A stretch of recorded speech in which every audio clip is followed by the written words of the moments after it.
All right, thanks so much for being here. Governor Katie Hobbs has vetoed Senate Bill 1231, which is known as the Arizona Border Invasion Act, and it has been vetoed. I want you to hear the governor as she speaks about this. This is her explaining why she vetoed the bill.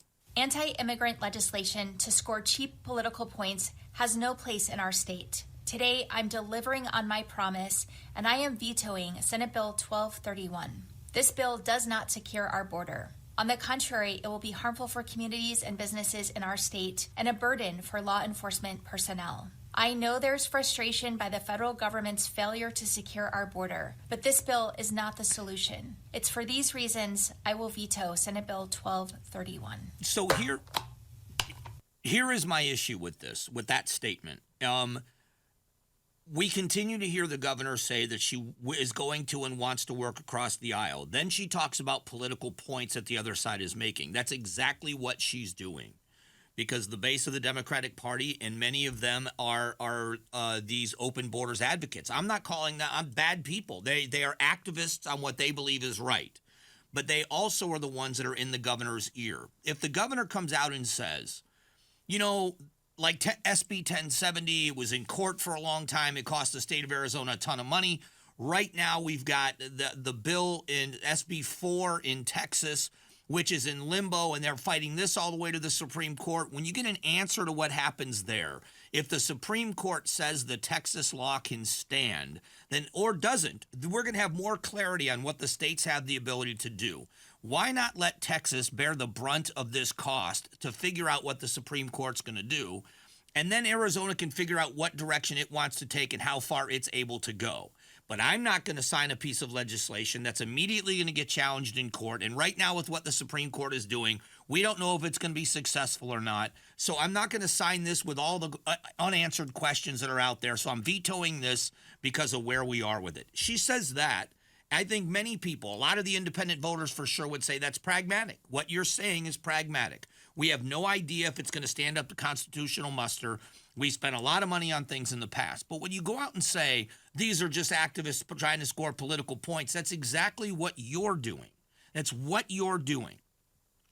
And so on top of that, Arizona, not Republicans, Arizonans are frustrated with what's happening, and they want something done.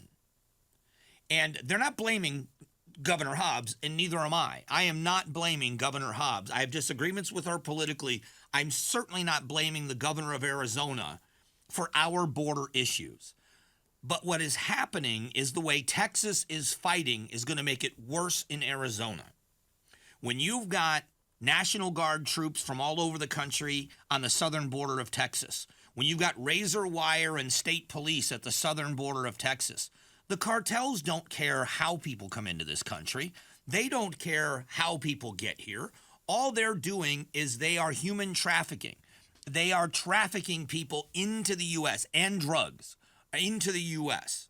And so in their minds, they don't care. Cross the border in Lukeville, cross the border in McAllen, Texas. We don't care.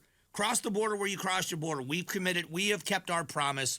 Pay us. You owe us. And so they're just going to reroute people to Arizona. So something is going to have to be done. When she says in the statement that this is going to be a burden to local law enforcement, this is why stuff like this is necessary in the minds of some. It's already a burden to local law enforcement.